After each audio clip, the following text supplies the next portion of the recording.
Assalomu alaykum hurmatli televizor ko'ruvchilar. Uyg'ur televiziyasining kundalik xabarlarini ko'rishinglarni qarshi olamiz.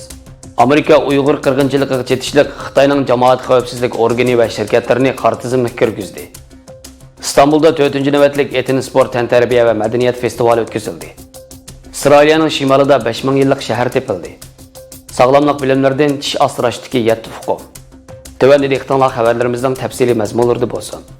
Amerika Savdo Ministerligi dushanba kuni Xitoyning 28 jamoat xavfsizlik organi va texnik shirkatlarini savdo qora tizimiga kirgizdi. Bu organ va shirkatlar Sharq Turkistondagi Uyg'ur va boshqa musulmon millatlarga qaratilgan kishilik huquq tafsandchiligi bilan chetishlik deb qaralib, qora tizimga kirgizilgan.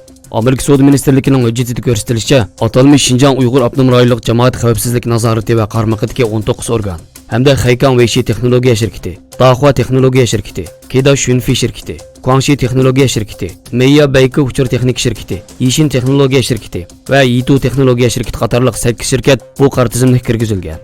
Amerika Savdo ministri Wilbur Ross Amerika hukumati va Savdo ministerligi Xitoydagi oz sonli millatlarning vahshiylarcha bostirilishiga hargiz yo'l qo'ymaydi deganlarni bildirdi. Reuters agentligining xabar qilishicha, bu qora tizimlikka atalmish Xinjiang Uyg'ur avtonom rayonlik jamoat xavfsizlik nazoratining tarmog'idagi oblastlik va shaharlik jamoat xavfsizlik organlari hamda Xinjiang soqchi institutiga kirgizilgan.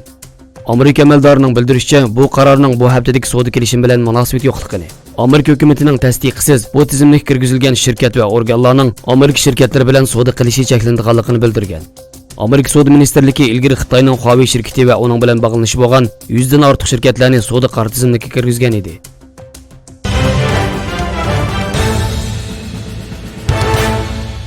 3-oktyabrdan 6-oktyabrgacha İstanbulning Atatürk aerodromi maydonida 4-qitimliq Etin sport tantarbiya va madaniyat festivali o'tkazilgan bo'lib, mazkur faoliyatda Sharq Turkiston tashkilotlar birligi Uyg'urlar vakolatidan qatnashib, Uyg'ur madaniyati tunishtirilgan ayrim ko'rgazma ochdi.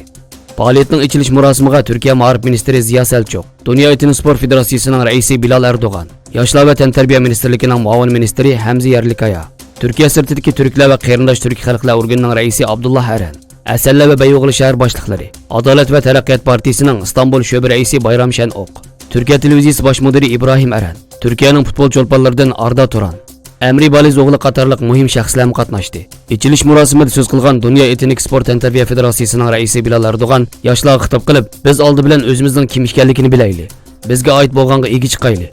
Bolalar va yoshlar oldi bilan o'zimizga oid bo'lganlarga ega chiqinglar. Milliy tantarbiyalarimizni, musiqiyalarimizni anglanglar. An'anaviy tantarbiyalarimizni unutmanglar. O'z yemeklarimizni, qo'l hunar san'atlarimizni unutmanglar. O'tmishimizga tayanmasak, madaniyat, urf-odatlarimizni qo'g'dab qolmasak, naslimiz yo'qolib ketadi. Etin sport tantarbiya madaniyat festivali orqali xalqimizning an'anaviy ortiqchiligini, an'anaviy qimmat qarashlarimizni, tantarbiyalarimizni, musiqiyalarimizni tonishtirish uchun bu faoliyat uyushtirildi. Bu faoliyat orqali tashlanib qolgan an'anaviy varislarimizni jonlantirishga tirishyapmiz dedi. Faoliyat maydoniga 16 turk xalqlarining chediri qurilgan bo'lib, o'xshamagan sohalarda 60 turlik qo'l hunar san'ati ziyoratchilarga ko'rsatildi. Mazkur faoliyatda Uyg'urlarning madaniyat san'atlarini namoyon qiladigan oila turmush buyumlari, do'ppa, chopan, atlas ko'ylak degandek milliy kiyimlar, cholg'u asboblar va polo, samsa, sangza, non, novat qatorliq yemekliklarni ko'rgazma qo'yildi.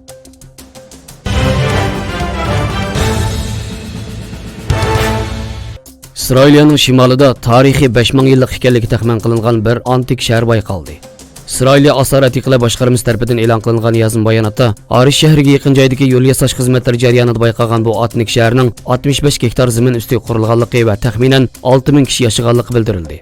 Bu antik shahar rayonining shaharlish haqida yangi ma'lumotlarni berganligi uqtirilgan bayonotda, dastlabki tush davriga oid deb qaralayotgan bu 5000 yillik shaharda yo'llar va mahallalarning planliq shaklda yasalganligi, ichida ibodatxonaning borligi, shahar atrofining sepili bilan o'ralganligi, shahar xalqining yezi egiligiga va boshqa rayonlar bilan qilgan savdo tijoratga tayanib turmushni qamdaganligi qayd qilinib, bu joyning dastlabki tush davrining Nyu-York deyishga bo'lganligi, minglagan kishi yashaydigan ko'p millatlik va planliq bir shahar deyildi. Shaharni qazish xizmatlarining taxminan 2,5 yil davomlashganligi va bu jarayonda inson va hayvonlarga oid nodir kichik haykallar, ko'za, qochquch parchalari va ba'zisining Misrdan elib kelinganligi taxmin qilingan har xil narsalardan tarkib topgan 4 millionga yaqin yodgorlikning o'tirg'i chiqarilganligi bildirildi. Tish asrashdagi 7 huquq. 1. Olma savzini ko'proq chaynash kerak. Chürük yemekliklar tish cho'tkisiga o'xshash tishning dog'larini tozalashga foydali. Odat yana tarkibida kalsiy, vitamin D va omega 3 qatorliqlar bor yemekliklarni ko'proq yeganda tish va tish milligini sog'lomlashtiradi. Masalan, yeshil yopirmoqli ko'ktat, apelsin turidagi meva, salmon beliqi va sut mahsulotlari qatorliqlar. Ikkinchi, tarkibida kichik soda bor bo'lgan tish pastasini tanlash lozim. Mutaxassislar har kuni oz deganda 2 qatim tish cho'tkalash, eng yaxshisi har vaqt tomoqdan keyin tish cho'tkalash taklifini beradi. Bu tish bilan tish miliki o'rtasidagi yemaklik va bakteriya deg'ini tozalashga yordam beradi. Ojiz ishqorliq soda ziyonli kislotalarni unumli neytrallashtirib, dog'larni tozalab, tish emal moddasini mustahkamlashga foydali bo'lib, oqartish rolini o'ynaydi. Yumshoq tukli tish cho'tkisi bilan moslashtirib, har bir tishni cho'nqur tozalashga bo'ladi. 3. Tish yipi ishiltish kerak. Tish yipi tish cho'tkisi yetib borolmaydigan tish miliki yo'chuqlarini tozalab, qurtigan tish va tish miliki kasalliklarining oldini oladi. Mutaxassislar har kuni 3 vaqt tomoqdan keyin oldin tish yipi bilan tishni tozalab, oldin tish cho'tkalash taklifini bergan. 4. Tamaki tashlash kerak. Har qanday tamaki buyumi eg'iz bo'shliq to'qilmalarini zaxmlantiradi hamda tish rangini o'zgartirib yetadi. Tamaki yana immunitet sistemasini ojizlashtirib, tish miliki yo'qolishini keltirib chiqaradigan bo'lib, tish va tish miliki davolashni qabul qilgandan keyin saqayishi intayin qiyin bo'ladi. 5. Eg'iz chayqash suyuqlik ishiltish kerak. Har kuni retseptsiz eg'iz chayqash suyuqlik ishiltish yemaklik qoldiqlarini tozalashga yordam berib, tish bakteriya deg'ini azaytib, tish miliki yollig'ining oldini olg'ili yoki azaytqili bo'ladi. 6. Har yili 2 qatim tish doktoriga ko'rinish lozim. Tish doktori dastlab tish miliki kasalligining alomatlarini bayqay oladi. Kasallik ahvoli og'ir bo'lishidan ilgari vaqtida davolashga bo'ladi. Yana kalsiylashgan qatmalarning tishdagi deg'ini to'liq tozalay oladi. 7. Ko'proq sut va suv ichish lozim.